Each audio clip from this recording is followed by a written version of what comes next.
வாழ்க வையகம், வாழ்க வையகம், வாழ்க வளமுடன். குரு வாழ்க, குருவே துணை. ஆசான் அருட்தந்தை வேதாத்ரி மகரிஷி அவர்கள் நம்மோடு சுக்குமமாக நிறைந்திருந்து நம்மை என்றென்றும் வழிநடத்துவாராக. உலக சமுதாய சேவா சங்கம் ஸ்கை நார்வே மனவளக்கலை மன்ற அறக்கட்டளை தினந்தோறும் நடத்தி வரும் இணையவழி வகுப்பிலே இணைந்துள்ள அனைத்து வேதாத்திரிய உறவுகளுக்கும் இனிய காலை மாலை வணக்கங்கள். அருமையான இந்த வாய்ப்பை நல்கிய இறையருளுக்கும் குருவருளுக்கும் நார்வே அறக்கட்டளையை சார்ந்த அன்புள்ளங்களுக்கும் எங்களை வழிநடத்தி கொண்டிருக்கும் மூத்த பேராசிரியர் பெருமக்களுக்கும் மனமார்ந்த நன்றிகளும் வாழ்த்துக்களும். சிறப்பானதொரு நித்திய ஆனந்த தவத்தை நமக்கு வழிநடத்திய அம்மா அவர்களுக்கு நன்றிகளும் வாழ்த்துக்களும். இன்றைய பாடல் மகரிஷி அவர்களுடைய ஞான களஞ்சிய கவிதான் புதன் வியாழன் 2 நாளும் நாம ஆராய்ச்சிக்கு எடுத்துக்கொண்டு பொருள் விளங்கி வருகிறோம். உலக சமுதாயம் அப்படிங்கிற தலைப்புல மகரிஷி கொடுத்திருக்கக்கூடிய பல பாடல்கள்ல ஒன்று. இந்த பாடலுக்கு போறதுக்கு முன்னாடி ஒரு சின்ன கேள்விப்பட்ட ஒரு விஷயம். ரொம்ப வருஷத்துக்கு முன்னாடி பார்த்த ஒரு காணொளி பதிவு, வீடியோ.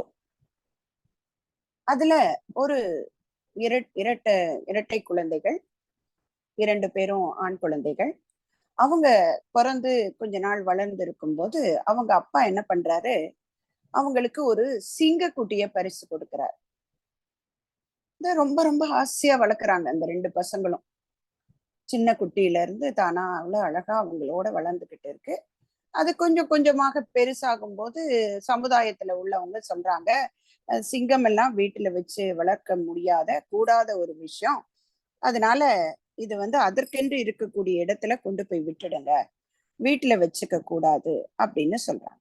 சரி, ஊரோடு ஒத்து வாழணும் இல்லைங்களா, அதனால கொண்டு போய் அதை காட்டுல விட்டுடுறாங்க. இதற்கு அப்புறம் பல வருடம் கழிச்சு அந்த 2 குழந்தைகளும் நல்ல இளைஞர்கள் பருவமாக ஆயிடுறாங்க. ஆனவங்க அந்த காட்டுக்கு போறாங்க. அந்த காட்டுக்கு போன போது அந்த சிங்கம் அவங்கள பார்த்துட்டு வருது. இத ஒரு வீடியோவா எடுத்திருந்தாங்க. அவ்வளவு அருமையான ஒரு வீடியோ. அந்த சிங்கம் இவங்களை அடையாளம் கண்டுகிட்டு வருது. வந்துட்டு இவங்க 2 பேரையும் அப்படி ஒரு அந்த அன்பின் மிகுதியால, இன்னும் எனக்கு அந்த காணொளியில பார்த்த அந்த விஷயம் மறக்கல. இதை பற்றி தெரியாமல் பார்க்கும்போது நாம என்ன சொல்லுவோம்னா, ஐயோ அந்த சிங்கம் அவங்கள முழுங்க போகுது அப்படிங்கிற மாதிரி ஒரு ஆக்ரோஷமான அணைப்பு. அது எவ்வளவு வருஷம் ஆயிருக்கு. அந்த அந்த சிங்கத்தினுடைய உருவம் நினைச்சு பாருங்களேன். அப்படி ஒரு உயரமும் ஆகிருதியுமா அவங்கள அப்படி கட்டி அணைச்சுக்குது. அணைச்சிட்டு அதுக்கு எப்படியெல்லாம் அன்பை வெளிக்காட்ட முடியுமோ அப்படியெல்லாம் காமிக்குது. அதை விட இன்னும் ஒரு சிறப்பான விஷயம் என்னன்னா, அதனுடைய வாழ்க்கை துணை அந்த பெண் சிங்கத்தை கூட்டிட்டு இவங்க கிட்ட இன்ட்ரோடியூஸ் பண்ணுது. இந்த காணொளி ரொம்ப வருஷத்துக்கு முன்னாடி வந்தது. இது எதை சொல்கிறது அப்படின்னு சொன்னா, எல்லாருக்குள்ளேயும் இருக்கக்கூடிய அன்பு. படைத்தவனின் சாயல் படைப்பிலே இருக்கும்னு சொன்னாரு முண்டாசு கவிஞர். அந்த படைத்தவனின் சாயல் என்ன? அன்பு தானே. அந்த அன்பு எல்லா உயிர்களுக்குள்ளேயும் இருக்கு. இப்ப இந்த அடிப்படையை கொண்டதுதான் இன்றைய பாடல். மகரிஷி கொடுத்திருக்கக்கூடிய இன்றைய பாடல், குலமுதலாய் பேதங்கள் கொள்ளும் நிலை மாற்றி பலரும் கூடி உழைத்து பகிர்ந்து உண்டு வாழ்ந்திடுவோம். உலகில் பிறந்து விட்ட ஒவ்வொரு மனிதனுக்கும் நில உலகம் சொந்தம் என்ற நீதி நிலை நாட்டிடுவோம். இதுதான் இந்த பாடல். 4 வரி. இதுக்கு அர்த்தம் நமக்கு தெரியும். மகரிஷி என்ன சூட்சுமமா இதற்குள்ள சொல்றாங்க எல்லாம் நமக்கு தெரியும். இதை எடுத்த உடனே மகரிஷி கொடுக்கல. முதல்ல நாம யாருங்கிறதுக்கான விடையை சொல்லி கொடுத்துட்டு அதுக்கப்புறம் தான் இந்த நிலைக்கு கொண்டு போறாங்க. எப்படி கணக்கு போடணும் அப்படின்னு சொன்னா, எடுத்த உடனே விடை வந்துடாது இல்லைங்களா. நமக்கு என்ன சொல்லி கொடுப்பாங்க ஆசிரியர், ஒவ்வொரு ஸ்டெப்பா போய் அந்த விடைக்கு நெருங்கி நெருங்கி இறுதியா விடையில போய் நிற்போம். அந்த ஸ்டெப்பு தான் முக்கியம். மார்க் போடும்போது வெறுமே விடைய மட்டும் பார்த்து மார்க் போட மாட்டாங்க. அந்த ஸ்டெப்ப சரியா புரிஞ்சு வந்திருக்காங்களா? அப்ப இப்படித்தான் மகரிஷி இந்த 4 வரிகள்ல கொடுக்குறாங்களே ஒரு விஷயம். இது வரைக்கும் எப்படியெல்லாம் நம்ம வாழ்ந்துகிட்டு இருக்கோம், எதெல்லாம் செய்து இந்த உலக சமுதாயத்தை சந்தோஷம் இல்லாத நிலைக்கு மாற்றிக்கிட்டோம். ஏன்னா சமுதாயம் அப்படிங்கிறது என்ன? தனி மனிதர்கள் பலருடைய கூட்டமைப்பு தானே. அப்ப ஒவ்வொரு தனி மனிதனுடைய உணர்ச்சி நிலை செயல்களும் அங்கே பிரதிபலிக்கும் இல்லைங்களா? ஒவ்வொரு தனி மனிதனோட செயலும் அங்க சமுதாயத்துல கண்டிப்பாக பிரதிபலிக்கும். அப்ப அதுல அதிகமாக எது இருக்கோ அதற்கு ஏற்ப அந்த உலக சமுதாயமே மாற்றம் பெற்று வந்துருச்சு. சரி, இன்னைக்கு இவ்வளவு வித்தியாசம் மகரிஷி சொல்றாங்க இல்லையா, குல முதலாய் பேதங்கள் கொள்ளும் நிலை, இது எப்படி வந்திருக்க முடியும்? இதை யாருமே மாத்தணும்னு நினைக்கலையா? நமக்குள்ள ஒரு கேள்வி வருது இல்லைங்களா? ஒரு காலத்துல இருந்ததுங்க. இன்னைக்கு கூட நம்ம பேசும்போது சொல்லுவோம், ஒரு காலத்துல இந்த பிரிவினை எல்லாம் இருந்தது. ஆனா இன்னைக்கு மக்கள் ரொம்ப பிராட் மைண்டடா ஆயிட்டாங்க, ரொம்ப பரந்த நினைவோடு இருக்காங்க. அதனால அந்த வித்தியாசம் எல்லாம் இல்ல. இந்த பிராட் மைண்டுன்னு சொல்லும் போதே அங்க லேசான ஒரு தன்முனைப்பு வருது. அது என்னங்க? பரந்த மனப்பான்மை. அதை விட மகரிஷி சொல்லக்கூடிய உணர்ந்த மனப்பான்மை முக்கியம் இல்லைங்களா? பரந்த மனப்பான்மை என்பது என்ன? யாரு எப்படி இருந்தாலும் பரவாயில்ல, நான் உயரமா இருக்கேன், இன்னொருத்தர் தாழ்வா இருக்காங்க, இல்ல நான் தாழ்வா இருக்கேன், இன்னொருத்தர் உயரமாக இருக்காங்க, இந்த வித்தியாசம் இருந்துட்டு போகட்டும், இருந்தாலும் நான் எல்லாத்தையும் அக்செப்ட் பண்ணிட்டு போறேன். இதுதானே பரந்த மனப்பான்மை. ஆனா இங்க மகரிஷி அதை சொல்லல. உணர்ந்த மனப்பான்மைக்கு வரணும். அங்க பேதம் பார்க்கறதுக்கு அங்க ஒரு விஷயமும் இல்லையே, பேதம் பார்க்க வேண்டிய தேவையே இல்லையேங்கிறதான் அங்க அடிச்சு சொல்றார். சரி, இன்னைக்கு மகரிஷி மட்டும்தான் சொன்னாரா அப்படின்னா இல்லைங்க. பல பல கோடி வருடங்களுக்கு, பல பல ஆயிரம் வருடங்களுக்கு முன்னாடி இருந்தே இத சொல்லிட்டே இருக்காங்கங்க. புறநானூற்றுல சொன்னாருங்க கணியன் பூங்குன்றனார். அங்க ஆரம்பிச்சாரு அறிவுரைய. வேணாம்ப்பா, பிரிச்சு பார்க்காதீங்க. அப்துல் கலாம் ஐயா கூட ஒரு மிகப்பெரிய அறிஞர் சபையில், ஒரு பெரிய கூட்டத்துல, உலகத்தில் இருக்கக்கூடிய அனைத்து நாட்டுல வசிக்கக்கூடிய அறிவில் சிறந்தவர்கள்லாம் பேசக்கூடிய ஒரு சபையில இந்த பாடலை கோட் பண்ணாங்க. தமிழ்லயே கோட் பண்ணாங்க. கேட்டிருப்பீங்க எல்லாருமே. இன்னைக்கு நாம எல்லாரும் ஒன் வேர்ல்டு, ஒன் ஃபேமிலி அப்படிங்கறத நம்ம கொண்டு வரோமே, இது இன்னைக்கு ஏற்பட்ட விதை அல்ல. இது எத்தனையோ ஆயிரம் வருடங்களுக்கு முன்னாடி போடப்பட்டது அப்படின்னு கோட் பண்ணாரு. என்ன வரி? நம்ம எல்லாருக்குமே தெரியும். யாதும் ஊரே யாவரும் கேளீர். இத முதல் வரியில குறிப்பிடலைங்க அவரு. ஐ மீன் அதுக்கு அப்புறம் கொடுத்த வரிகள் தான் மகரிஷி சொல்றாங்க பாருங்களேன். அந்த பேதங்கள் கொள்ளக்கூடிய நிலையை மாற்றி ஒரு நீதி நிலையே நாட்டணும்னா மனிதனுக்குள்ள என்ன நல்ல விஷயங்கள் இருக்கணும்? சரி, எதனால எல்லாம் நான் பிரிவினை ஏற்படுத்திக்கிறேன்? அதையும் மகரிஷி ஒரு பாடல்ல குறிப்பிடுறாங்க. நான் நீ எல்லாரும் ஒண்ணுதான். ஆரம்பிக்கும் போது அப்படிதான் ஆரம்பிக்கிறாங்க. நான் எனினும் நீ எனினும் நிறையறிவில் ஒன்றே. ஏன்னா எல்லாரும் ஒரே மூலத்துல இருந்து வந்திருக்கோம். எப்படி அந்த சிங்கம் ஐந்தறிவுன்னு நம்ம சொல்றோமே, அதற்குள்ளே தன்னை வளர்த்த, தன்னை பாதுகாத்த, தனக்கு அன்பு செலுத்திய அந்த சிறுவன்கள் பெருசான போதும் மறக்காம அந்த அன்பை கொண்டு வந்து கொட்டுச்சோ, அந்த அறிவில் சிங்கமும் ஒன்றுதான், நாமும் ஒன்றுதான், எல்லாரும் ஒன்றுதான். நான் எனினும் நீ எனினும் நிறையறிவில் ஒன்றே. எதனால பிரிஞ்சிருக்கோம்? அந்த பிரிவுக்கு காரணம் சொல்றாங்க. நல்லுயிரில் வினைப்பதிவில் முன்பின்னாய் உள்ளோம். இப்ப சிங்கத்தை என்ன சொல்றாங்க? அது ஐந்தறிவு ஜீவன். அந்த உயிர் வந்த தன்மாற்ற சரித்திரத்துல கொஞ்சம் முன்னாடி வந்துடுச்சு. அப்படி பார்த்தா முன்னாடி வந்தது தாங்க சிறப்பு இல்லையா? நாம பின்னாடி வந்திருக்கோம். ஆனா பின்னாடி வந்ததுக்கு காரணம் என்னன்னா, எல்லா அப்கிரேஷனும் முடிச்சு அந்த இறைநிலை சூப்பர் ப்ராடக்டா கொடுத்தது. இப்ப சிங்கத்துக்குள்ள ஒரு அப்கிரேஷன் இல்லையா? மகரிஷி அதுக்கும் விளக்கம் கொடுக்குறாங்க இல்லைங்களா? ஐந்தறிவு ஜீவன்களை அதனுடைய தன்மை கொண்டு நாம நிர்ணயிக்க முடியாது. ஏன்னா அதற்கு ஒரு சில விஷயங்கள் தெரியாது. அதனால அது செய்யறது தப்பு இல்ல. அதனால்தான் ஒரு வார்த்தை இப்பெல்லாம் சொல்லும் போது தோணுது, மனிதன் பாதி மிருகம் பாதின்னு சொல்றோம் இல்லைங்களா? அது கரெக்டு. ஆனா ஒரு சில நேரங்கள்ல உணர்ச்சி வயப்பட்ட நிலையில செயல்படும் போது மிருகத்தோட மனிதனை ஒப்பு கூட்டி பேசுறாங்க இல்லைங்களா? நம்ம என்ன மிருகங்களா அப்படின்னு. அது கூட சரியான சொற்றொடர் அல்ல. ஏன்னா அவை எதுவுமே வேணும்னே அடுத்தவங்களுக்கு துன்பம் கொடுக்கறது இல்ல இல்லைங்களா? நம்ம பார்த்திருக்கோம். மகரிஷி இதெல்லாம் சொல்லியிருக்காங்க. அதற்கு உணவு உற்பத்தி செய்ய தெரியாது. அதனால அதற்கான உணவு தேவை ஏற்படும் போது இன்னொரு உயிரை சாப்பிடுது. அது கூட கஷ்டப்படுத்தி சாப்பிடாது இல்லையா? நம்ம பார்த்திருக்கோம். ஜியோகிராபிக் சேனல்ஸ்ல எல்லாம் பார்த்திருக்கோம். ஓட ஓட விரட்டுங்க. அது ஓடும் போதே பாதி ஆற்றல் அதுக்கு கொஞ்சம் டயர்டான நிலைமைக்கு போயிடும். அது மானோ பசுவோ ஏதோ ஒண்ணு. ஒரு ஸ்டேஜுக்கு அப்புறம் அது அப்படியே ஒரு தளர்ந்த நிலையில் இருக்கும்போது முதல்ல எங்க போய் பிடிக்கும் அப்படின்னு பார்த்தா அந்த பிடரிக்கும் கழுத்துக்கும் இடையே உள்ள அந்த முதுகு தண்டோட ஆரம்பத்தை போய் பிடிக்கும். பிடிச்சு அடுத்த கணம் அது மயங்கி விடுமா. ஏன்னா தலைக்கும் முதுகுத்தண்டுக்கு மூளைக்கும் முதுகுத்தண்டுக்குமான கனெக்ஷன் கட் ஆயிடுச்சுன்னா அங்கே மயக்க நிலைக்கு போயிடும். அதுக்கப்புறம் தான் அதுக்கு சாவு வரும். அந்த உணர்வு அதற்கு வலிக்காது. எப்படி இயற்கை அமைச்சு கொடுத்திருக்கு பாருங்க. அதுக்கு சாப்பாடு உற்பத்தி பண்ண தெரியாது.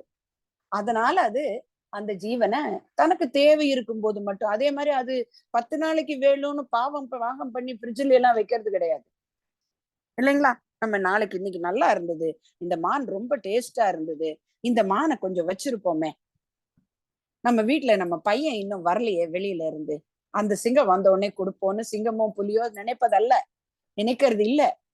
தன்னுடைய வயிற்றுக்கு தேவை பசி, அதை தீத்துக்குது. தீத்து முடிச்ச உடனே அதை அப்படியே விட்டுட்டு போயிடும். அதுக்கப்புறம் அது அடுத்த உயிரினங்களுக்கு எல்லாம் உணவாகத பார்த்திருக்கோம் நம்ம. அப்ப நம்ம சொல்றதுக்கு தகுதி உடையவர்கள் தானா? மிருகம் மாதிரி நடந்துக்கிறியே இல்ல, அந்த நிலை கூட இல்ல. நாம யாருங்கிறத மறந்த நிலைன்னு சொல்லலாம். மகரிஷி அதனால்தான் ஒரு வரி சொல்லுவாங்க, குருவணக்க பாடல் என்ன சொல்லுவாங்க, சந்ததமும் எனை மறவாத சார்ந்த வாழ்வுன்னு ஒரு இடத்துல குறிப்பிடுவாங்க. என்ன அருமையான வரி தெரியுமா அது? சந்ததம் அப்படின்னா அருட்காப்புல சொல்றாங்கல்ல, இரவும் பகலும் எல்லா நேரங்களிலும் அதுதான் அர்த்தம். சந்ததமும் ஒரு மைக்ரோ செகண்டும் யார மறக்க கூடாதுங்கிறாங்க, எனை மறவா. அப்ப நமக்குள்ள இருக்கக்கூடிய அந்த இறைநிலைய மறந்தவங்க செய்யற வேலைதான் அது. அப்போ இந்த உணர்வை பாரதியும் சொன்னாரு, எல்லாரும் ஓர் குலம், எல்லோரும் ஓனிடம், எல்லாரும் இந்த உலகத்து மக்கள். கணியன் பூங்குன்றனார் சொன்னாரு, யாதும் ஊரே யாவரும் கேளீர். ஆனா என்ன சொன்னாருங்க, இத நினைக்க முடியாத அளவுக்கு பேதம் வருதே. மகரிஷி சொல்றாங்க, நான் என்ற தத்துவமே நாமாயுள்ளோம், நாடுகள் பலவற்றில் வாழுகின்றோம், ஊன் உருவம் வரையில் அறிவு எல்லை கொண்டு ஒருவருக்கு ஒருவர் இன தேச சாதி தான் தனது என்று பேதம் கொண்டு வாழ்வில் தனித்து இயங்கி துன்புற்றோம். என்ன வரி போடுறாங்க பாருங்களேன், எவ்வளவு அருமையான வார்த்தை பாருங்க. இப்படி பேதம் பார்க்கும் போதெல்லாம் நாம ஒன்றா இல்ல, தனியா இருக்கோங்கிறாங்க. நமக்கு தனியா இருக்கிறது பிடிச்சிருக்குமா? போர் அடிக்கும்ல. சே, யாரு கூடயாவது போன்ல பேசலாம், யாராவது வந்தாங்கன்னா கொஞ்ச நேரம் அவங்க கூட அப்படியே டயத்தை ஸ்பெண்ட் பண்ணலாம். தனியா இருக்கிறோம்ப்பா, அந்த தனிமை வெறுமை கொடுக்குது. ஆனா மகரிஷி சொல்றாங்க, எப்போ எல்லாம் நான் நாடு தேசம் இனம் மொழி ஜாதி அப்படின்னு பிரியறனோ, பிரிஞ்சு நினைக்கிறனோ, அப்பெல்லாம் நான் தனியாயிடுறேங்கிறார்.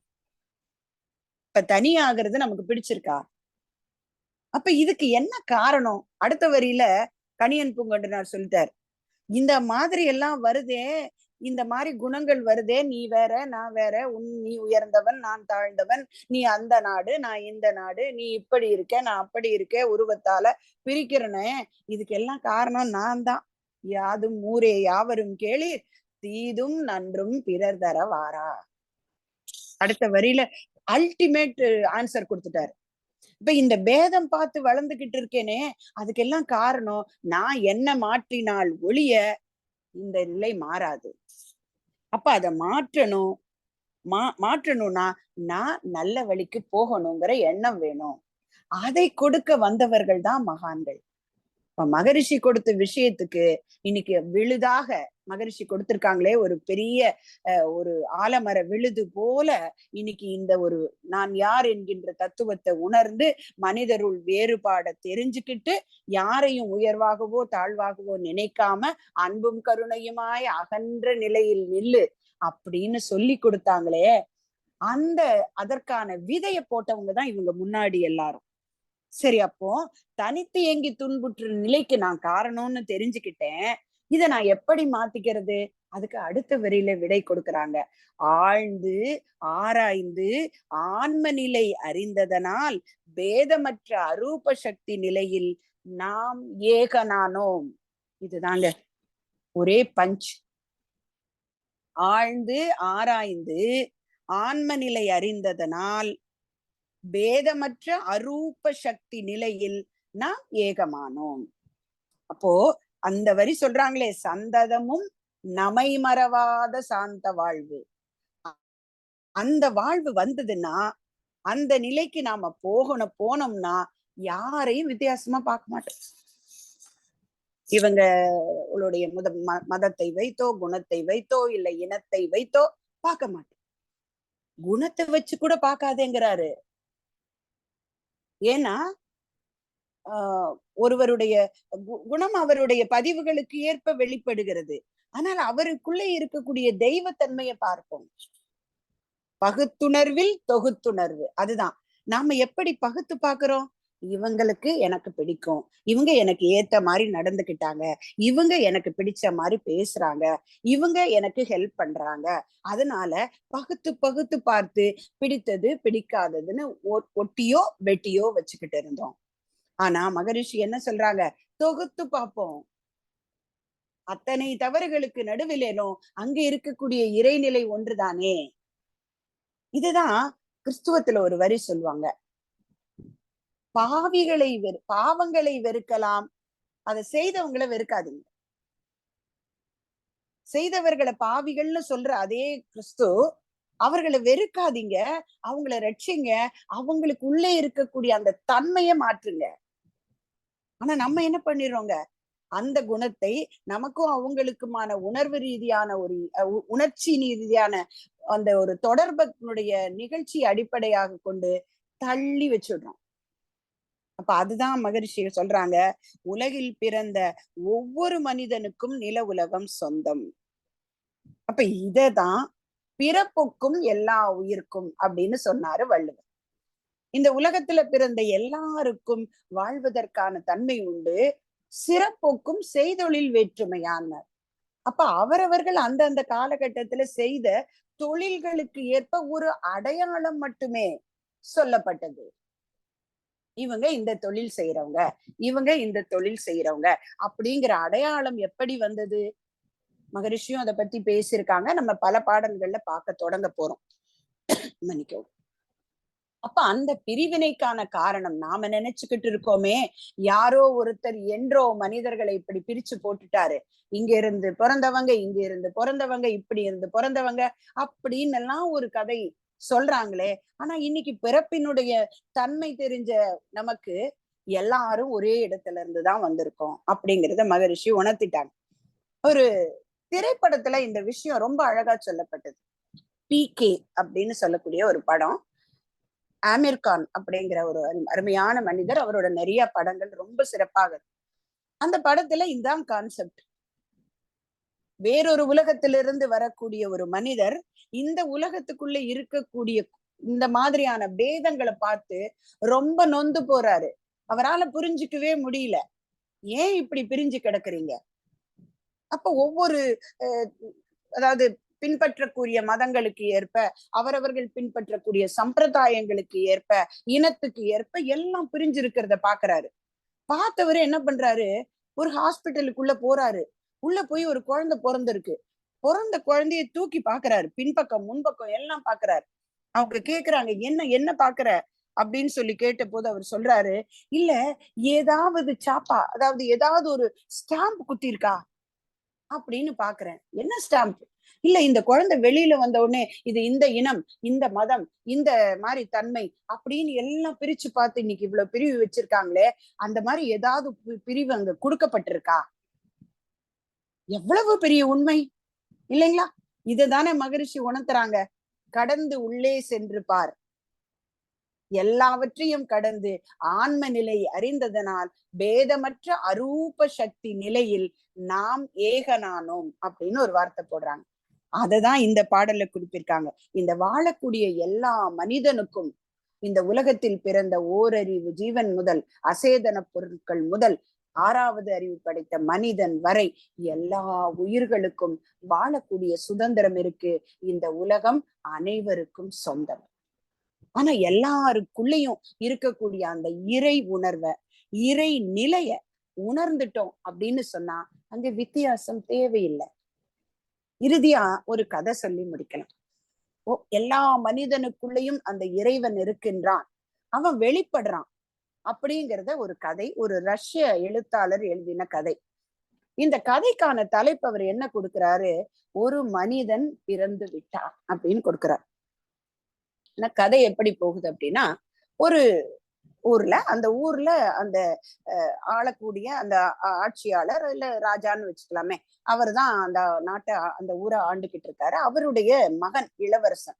அந்த இளவரசனை ரொம்ப ரொம்ப செல்வந்தன், அவனுக்கு எல்லாம் கிடைக்கும் இல்லைங்களா? அவனோட பார்ன் வித் பிளாட்டினம் ஸ்பூன் மாதிரி எல்லாம் கிடைக்கும். அந்த மாதிரி ஒரு லக்ஸூரியஸா வாழ்ந்துகிட்டு இருக்கான். தவறு யாரும் சொல்லி கொடுக்கல, வழிகாட்டுவதற்கு ஆள் இல்லை. அதனால அவன் ரொம்ப ரொம்ப தவறான பாதையில சொல்றான். இந்த ஒரு திரைப்பட பாடல் ஒரு வரி ரொம்ப அழகா இருக்கும். ஒன்றே குலம் என்று பாடுவோம், ஒருவனே தேவன் என்று போற்றுவோம் அப்படின்னு சொல்லிட்டு அதுல ஒரு வரி வரும்.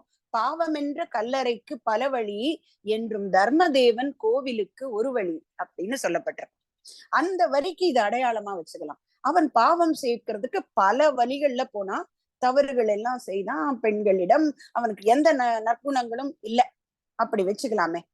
அப்போ அவர் ஒரு நாள் பாத்தீங்கன்னா, ஒரு பெண்மணி நல்ல பிரசவ வலியில அந்த பெண்மணி தனியா நடந்து போயிட்டு இருக்காங்க.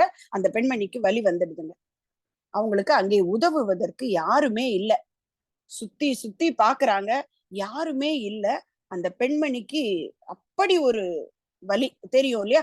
அந்த பிரசவ வலி என்பது எவ்வளவு ஒரு ஒரு உயர்நிலை வலி அப்படிங்கிற ஒரு நிலை. அவ அப்படி கதறிக்கிட்டு இருக்கிறா. யாராவது எனக்கு உதவி செய்யுங்களேன், உதவி செய்யுங்களேன் அப்படின்னு பார்த்துக்கிட்டு இருக்கும் போது பார்த்தா இந்த மனிதன், இந்த இளவரசன் நடந்து வர. ஆனா பார்த்த உடனே இந்த பெண்மணிக்கு ஐயோ இறைவா, இந்த நேரம் இந்த சாத்தான் வர வேண்டுமா? அவன் மனசுக்குள்ள எதை வச்சு பாக்குறாங்க? அவனுடைய குணநலன்கள், அவனுடைய செயல்பாடுகளை வச்சு ஒரு ஜட்ஜ்மெண்டலா முடிவு பண்றா. ஐயோ இந்த பாவி வருகிறானே, இந்த நிலையில் நான் இருக்கிறேனே. ஆனா அவன் வந்து பாக்குறாங்க, இந்த பெண்மணி கஷ்டப்படுறத பாக்குறான். குழந்தை பிறக்க தொடங்கிடுச்சு. அந்த குழந்தை பிறப்புக்கு அவன் உதவி செய்யறான். இது வரைக்கும் அவனுக்கு தெரியாது. அவன் உதவி செய்த பிறகு அந்த குழந்தை உணவுக்காக அழுகிறது. அவனுக்கு என்ன செய்யணும்னு தெரியல. அப்போ அப்படியே பார்த்து அவனையும் அறியாமல் அந்த குழந்தைக்கு உணவை எடுத்துக்கிறதுக்கு உதவி செய்யறான். அந்த குழந்தை பிறந்த உடனே தாயிடமிருந்து உணவை பெறணும். அந்த உணவை அந்த குழந்தை எடுத்துப்பதற்கு அவன் உதவி செய்து விட்டு எந்திரிச்சு திரும்பி பார்க்காம நடந்து போய்கிட்டே இருக்கான். இந்த பெண்மணி திரும்பி பாக்குற அவனை. அப்பதான் டைட்டில் போடுறாரு அவரு, அந்த எழுத்தாளர், ஒரு மனிதன் பிறந்து விட்டான். அப்போ சிறிய சந்தர்ப்ப நிகழ்ச்சி மூலம் சிந்தனையில் உயர்ந்தோரும் உண்டு உண்டு. மகரிஷி இன்னைக்கு எழுதின ஒரு கவிக்கு அன்னைக்கு இந்த எழுதப்பட்ட ஒரு கதை அடையாளமாக இருக்கு. அப்ப எல்லாருக்குள்ளயும் நன்மை இருக்கு. அதற்கான விளக்கத்தை பெறுவதற்கான தன்மை கிடைக்கல.